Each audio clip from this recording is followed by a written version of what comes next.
आज हम nervous tissue के बारे में पढ़ने वाले हैं और ये हमारे टिश्यू चैप्टर का आखिरी टॉपिक तो नहीं है, सब कनेक्टिव ही रही है, ऐसे ही आखिरी टॉपिक। ठीक है, हम नर्वस टिश्यू के बारे में पढ़ने वाले हैं। तो आप जानते हैं नर्वस टिश्यू के इंट्रोडक्शन के बारे में, क्या है ये नर्वस टिश्यू। आपकी ब्रेन तक कोई भी सिग्नल जाता है किस टिश्यू की मदद से जाता है? नर्वस टिश्यू की मदद से जाता है। बात समझ आ गई? अब नर्वस टिश्यू किससे मिलकर बना होता है? नर्व सेल से बना होता है। नर्व सेल का ही दूसरा नाम न्यूरॉन। क्या नाम है? नर्व सेल का दूसरा नाम क्या है बेटा? न्यूरॉन। बात समझ आ गई? अभी न्यूरॉन करता क्या है? ये हमारे ना मैसेजेस को ट्रांसमिट करता है। क्या करता है? सिग्नल आया है एनवायरनमेंट से, उसे ट्रांसमिट करेगा कहाँ तक? ब्रेन। अब ब्रेन आपको कोई भी एक्शन देगा, मतलब कोई भी एक जवाब देगा कि ये करना है कि नहीं करना है। अब सामने ना आपको गर्म पानी रखा है, बात समझ आ रही है? अब कोई बंदा आपको फोर्सफुली बोल रहा है कि इसके अंदर हाथ डालो, इससे आप डरते भी हो सकता है कि आप उससे डर रहे हो। ठीक है, हो सकता है कि आपके सीनियर ने बोल दिया, आप डर के मारे हाथ तो दबा रहे हो, लेकिन ब्रेन बार बार अंदर से कह रहा है नहीं हाथ हटा लो, पानी गर्म है, तुम्हारा हाथ क्या कर जाएगा? जल जाएगा। इतनी बात समझ आई? तो ये जो एक्शन थे और ये जो रिफ्लेक्स था गर्म पानी से हाथ हटाने वाला, जो सिग्नल जा रहा था आपके हाथों पे, जो हाथ से खींच ले रहा था, तो कौन दे रहा था? नर्व सेल दे रहे थे। कौन दे रहे थे? नर्व सेल से पहले तो मैसेज गया और फिर वापस मैसेज आया। तो नर्व सेल भी ना बेटा 3 तरीके के होते हैं। कितने तरीके के होते हैं? कौन कौन से? पहला है आपका मोटर नर्व। कौन सा है? Motor nerve. फिर है सेंसरी नर्व और तीसरा है मिक्स। कौन सा है? अब समझो क्या होता है। सेंसरी जो मैसेज को लेकर जाता है ब्रेन, ये क्या करता है? मैसेज को ब्रेन तक लेके जाता है। कहाँ तक लेके जाता है? ये ब्रेन ऐसे लिखता है। अब जो मैसेज को ब्रेन तक लेके जाएगा उन नाम को हम क्या बोलते हैं? सेंसरी। और जो ब्रेन से सिग्नल को वापस लेके आता है उसे हम क्या बोल देते हैं? जो ब्रेन से वापस मैसेज को लेके आता है उसे हम कौन सा बोल देते हैं? मोटर नर्व बोलते हैं। क्या बोल देते हैं उसे? हम मोटर नर्व। इतनी बात समझ आ गई? अब मिक्स नर्व क्या है? कोई एक जगह दूंगी ना, दोनों मिल रहे होंगे। अब एक मान लो ये ब्रेन है, मैसेज आया, अब यहाँ पे ये जो पॉइंट है, ये ब्रेन के पास जो पॉइंट है, जैसे हम रिले नर्व, इसे रिले बोल देते हैं। क्या बोल देते हैं? इसका दूसरा नाम रिले बोल देते हैं। बात समझो क्या बोल रहे हैं? मैंने बोला अब मैसेज मान लो ये तुम्हारा ब्रेन है, यहाँ तक अगर मैसेज आ रहा है मैसेज। अब जो ये मैसेज आ रहा है, अब ये एक ऐसा पॉइंट होगा जहाँ पे ब्रेन तक तो गया। अब ब्रेन ने सोचा और यहीं से वापस दिया, तो ये छोटा सा पॉइंट आपको दिख रहा है, जहाँ पे मैसेज आ भी रहा है वहीं से मैसेज जा रहा है। तो ये मिक्स वाला पॉइंट है कि नहीं है? जहाँ पे मैसेज आया भी है और वहाँ से सिग्नल जा भी रहा है। बात समझे मैं क्या कह रही हूँ? तो उस पॉइंट को जहाँ पे आपका जाने वाला सिग्नल और आने वाला सिग्नल मीट करता है, उस पॉइंट को हमने क्या बोल दिया? Relay nerve. बोला एरिया क्या है हमारा? रिले जोन है। और जिस नर्व को हमने क्या बोल दिया? रिले नर्व बोल दिया या रिले न्यूरॉन बोल दिया। बात समझ आ गई मेरी इतनी? ठीक है, तो 3 तरीके की नर्व है। तो एग्जैक्टली फंक्शन क्या है? यहाँ ना मान लो ये हाथ है, इस हाथ के पास बोन सिस्टम, स्केलेटल सिस्टम भी चल रहा है, आपका ब्लड वेसल्स यानी सर्कुलेटरी सिस्टम भी चल रहा है और आपका नर्वस सिस्टम भी साथ में चल रहा है। हम आपको पढ़ाते भले अलग अलग हैं, डाइजेस्टिव सिस्टम इधर है, ये ब्लड वेसल्स वाला सर्कुलेटरी सिस्टम, नर्वस सिस्टम और आपका स्केलेटल सिस्टम, तीनों सिस्टम साथ में चलते हैं, बस तो आप देख नहीं सकते। यहाँ आपकी हड्डियाँ हैं, यही से आपकी वेन्स भी जारी होती है।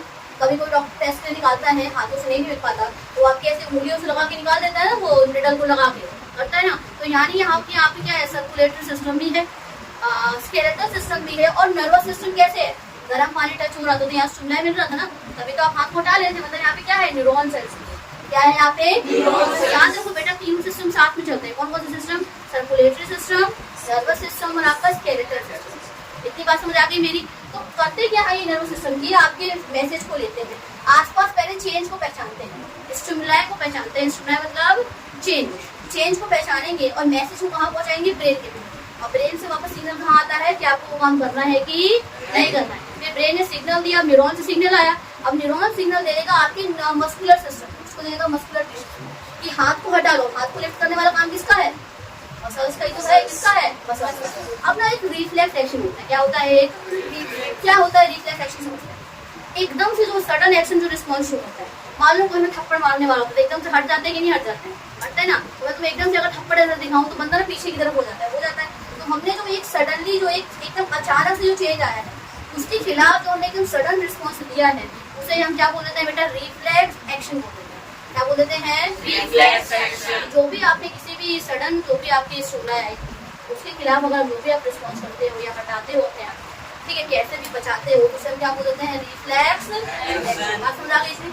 अब ना इसको ये एक सेल है और एक ही नर्व सेल का डायग्राम बेटा, ये नर्व सेल या न्यूरॉन का डायग्राम इसको कह देते हैं। किसका कह देते हैं इसको? नर्व सेल या न्यूरॉन। देखो इसमें आप ये दिख रहे हैं, ब्रांचिंग दिख रही है, दिख रहे हैं आपको हेयर न्यूरोनाई ब्रांचिंग कह सकते हो।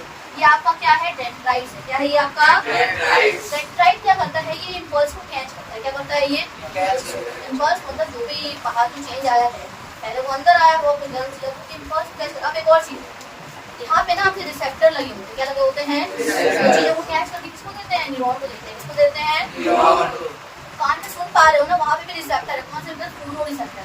कौन सा रिसेप्टर है, आप किसी चीज को टेस्ट कर पा रहे हो, वहाँ पे गस्टेटरी रिसेप्टर है। कौन से रिसेप्टर है, आपके हाथों में ना, हाथों को बोलते हैं, यहाँ बोल देते हैं थर्मो, जैसे हीट को सेंस करने वाले थर्मो रिसेप्टर। कौन से रिसेप्टर, याद रखो, कोई भी चीज अगर आप सुन रहे हो, देख रहे हो, कुछ भी कर रहे हो, तो रिसेप्टर्स की मदद से करो। क्या कर रहे हो, क्या होगा, यहाँ पे रिसेप्टर लगे पड़े रहते हैं। आप मान लो यहाँ पे ना हीट को सेंस करने वाला रिसेप्टर, यहाँ पे कोई गर्मी है तो इसको सेंस करा, थर्मो रिसेप्टर ने इसको दिया, डेंड्राइट को दिया, और डेंड्राइट से ट्रैवल करता करता कहाँ गया, ये एक न्यूरॉन। अब इसी के पीछे दूसरा न्यूरॉन लगा रहा है। क्या लगा इसके पीछे, एक और अगर ये एक न्यूरॉन है, अगर मैं सिंपल सा डायग्राम बनाऊं, एक न्यूरॉन है, तो यहाँ पे ना एक और न्यूरॉन स्टार्ट होगा, समझ रहे, इसके पीछे दूसरा न्यूरॉन लाइन से एकदम लगे पड़े, एक चेन बना रहे होते हैं। क्या कर रहे होते हैं, आप समझते, पहले कोई इम्पल्स आया, डेंड्राइट ने कैच किया, इसका काम क्या है, इम्पल्स को कैच करना, इम्पल्स को कैच किया और किसको दिया, एक्सॉन बॉडी को देते हैं। इसको दे दिया, ठीक है। एक्सॉन बॉडी में क्या होता है, न्यूक्लियस। अब न्यूक्लियस क्या करता है, टर्मिनेट करता है, रेगुलेट करता है सबके फंक्शन, जैसे नॉर्मल सेल्स में करता था। अब यहाँ से ना इम्पल्स को कहते हैं, ये आपको शीट देखिए इसकी कवरिंग, ये एक्सॉन है, ये एक्सॉन, ये ऑक्सीजन पूरा एक्सॉन है। तो इसकी कवरिंग करने वाली शीट को बोलते हैं माइलिन शीट। क्या बोलते हैं, आपको पता है न्यूज में कैसे जाएगा इम्पल्स, यहाँ से आके यहाँ जम करेगा, लेकिन माइलिन शीट में इम्पल्स कभी भी ट्रेवल नहीं कर सकता। जहाँ पे भी माइलिन शीट रहती है वहाँ पे ये ट्रेवल नहीं कर सकते। इम्पल्स आएगी तो इसको टच करेगी नहीं, सीधा यहाँ जमती है, क्योंकि यहाँ पे माइलिन शीट नहीं, फिर यहाँ जमती है, फिर यहाँ जमती है, फिर यहाँ करती, फिर कहाँ चली जाएगी, सीधा एंड पे। बात समझे मेरी, मैं क्या कह रही हूँ, इम्पल्स ऐसे जंपिंग करती रहती है, क्योंकि माइलिन शीट के ऊपर ये नहीं जा सकती। बात समझ आ रही है मेरी। अब पता है न्यूरॉन सेल्स ना बेसिकली आपके डिपेंड करता है किसके। एक बात बताओ, आपके ब्रेन तक वाला है, एक आपके देखो ब्रेन से वर्ल्ड पार्ट होता है, एक होता है आपका सेंट्रल नर्वस सिस्टम और एक होता है आपका peripheral nervous system. Nervous system के भी दो टाइप, कौन से, सेंट्रल नर्वस सिस्टम और दूसरा क्या है, पेरिफेरल नर्वस सिस्टम। आपकी बॉडी के हर एक पार्ट से मैसेज आता है, चाहे मेरे एक स्टिप से हो, चाहे मेरे पैर के टो से हो। बात समझ आ रही है।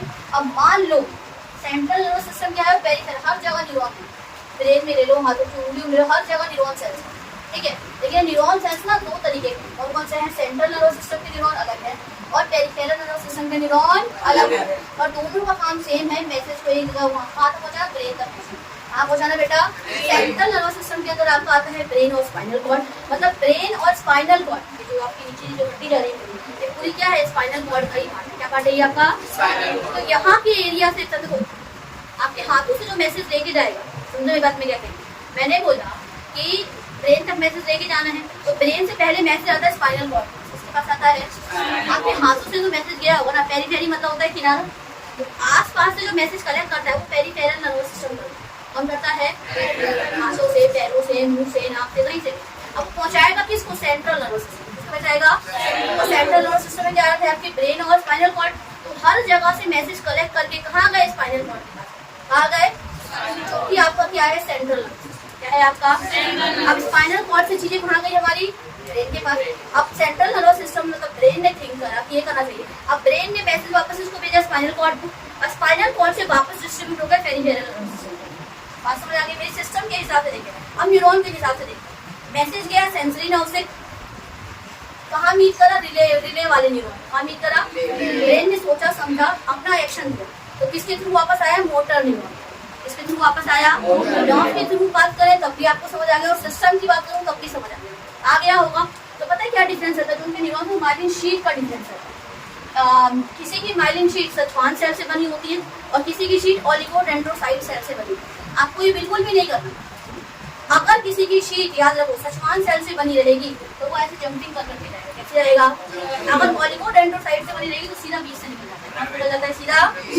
आपको नहीं पढ़ना, उसको भूल जाओ, बस इतना याद रखो कि माइलिन शीट बनने के भी टाइप होते हैं, डिपेंड करता है कि वो सेंट्रल नर्वस सिस्टम के न्यूरॉन है, किसके न्यूरॉन है, पेरिफेरल नर्वस सिस्टम के न्यूरॉन। बात समझ आ गई मेरी, पेरिफेरल नर्वस सिस्टम में याद रखो ऐसे ऐसे जंपिंग कर करके जाता है, कैसे जाता है, बात समझ आ गई। तो जो अब ब्रेन के पास जो होगा ना वो डायरेक्ट सीधा ट्रांसमिट करेगा, स्पाइनल कॉर्ड के पास जो न्यूरॉन रहेंगे और जो ब्रेन के पास न्यूरॉन रहेंगे वो उसमें ऐसे जंपिंग करके नहीं जाएगा, उसमें सीधा बीच से निकल जाएगा। तो ज्यादा तेजी किस जाएगा, बीच से या जंपिंग कर करके बीच से एकदम तेजी से जाएगा। बात समझो। तो जो स्पाइनल कॉर्ड और ब्रेन के पास जो न्यूरॉन होते हैं वो सेंट्रल नर्वस सिस्टम को काटे और वो मैसेज को कैसे सीधा बीच से लेके जाते हैं, कहाँ से जाते हैं। लेकिन जो आपके पेरिफेरल है, जैसे हाथ से मैसेज आ रहा है स्पाइनल कॉर्ड तक, तो उतनी दूर तक जो न्यूरॉन लगे पड़े हैं वो कैसे लेके जाएंगे, जंपिंग करा। कैसे करा के लेके जाएंगे, मतलब उनकी माइलिन शीट किसी ऐसी चीज से बनी होती है जो इम्पल्स के लिए इम्परमेबल है। कैसा इम्पल्स के लिए, इम्पल्स को ट्रांसमिट नहीं कराता है। ठीक है, ठीक है, अभी तक ये समझ रहे। तो अब ये इसको क्या काम करे, इम्पल्स को ना आगे ट्रांसमिट करा। सिंपल कोई फंक्शन है एक्सॉन का, नहीं, ये इम्पल्स को क्या करता है, आगे ट्रांसफर कराएगा। कहाँ पे, एक्सॉन टर्मिनल पे। अब ये एक्सॉन था, एक्सॉन के आखिरी हिस्से क्या बोलेंगे, नर्व एंडिंग बोल देंगे, या दूसरा नाम क्या है उसका, एक्सॉन टर्मिनल। क्या है, एक्सॉन टर्मिनल का ही दूसरा नाम क्या है, नर्व एंडिंग। इतनी बात समझ आ गई मेरी। अब ध्यान से, अब एक न्यूरॉन से दूसरे न्यूरॉन के बीच में जो गैप होता है, क्या होता है, जो एक गैप, इसको हम बोलते हैं साइनस। क्या बोल देते हैं, क्या बोल देते हैं बेटा। अब कोई अगर मैसेज मान लो आ रहा है तो पहले वो साइनेप्स में जाता है। कहाँ जाता है, साइनेप्स। वो गैप होता है दो न्यूरॉन के बीच में, एक्सॉन टर्मिनल और डेंड्राइट ऐसे होता है। व्हाट इज साइनेप्स, तो डेफिनेशन क्या होगी, the gap present between the one neuron terminal and the another successive, दूसरा आने वाला successive neuron terminal। बात समझ आ गई। एक इसके टर्मिनल के पास और दूसरा इसके बीच में जो गैप होता है डेंड्राइट के बीच में, इसे हम क्या बोल देते हैं, साइनेप्स। क्या बोल देते हैं, वो गैप जहाँ से इम्पल्स ट्रांसमिट होती है एक न्यूरॉन के एंडिंग से दूसरे न्यूरॉन के डेंड्राइट तक। क्या इतनी बात समझ आ गई मेरी। तो न्यूरॉन सेल्स का, ये 9 सेल का सिंपल सा फंक्शन होता है बेटा। क्या फंक्शन होता है कि वो इम्पल्स को या मैसेजेस को ब्रेन तक पहुंचाएगा और ब्रेन से हर एक बॉडी पार्ट तक क्या करता है, जहाँ से ये मैसेज आया है या जहाँ से, मेरे ख्याल से आपको क्या होता है, नर्वस सिस्टम समझ आ गया होगा, नर्वस टिश्यू भी क्लियर होगा, नर्व डायग्राम समझ आ गया, टाइप्स ऑफ न्यूरॉन पढ़ाते नहीं, पढ़ना है ही नहीं यूपीएस वाले में, और मैंने फिर भी आपको पढ़ा दिया। सिस्टम थोड़ी बहुत आइडिया दे दी कि आपको थोड़ा समझ आए कि मैसेज कैसे आ रहा है और कैसे जा रहा है। सब कुछ क्लियर अच्छे से।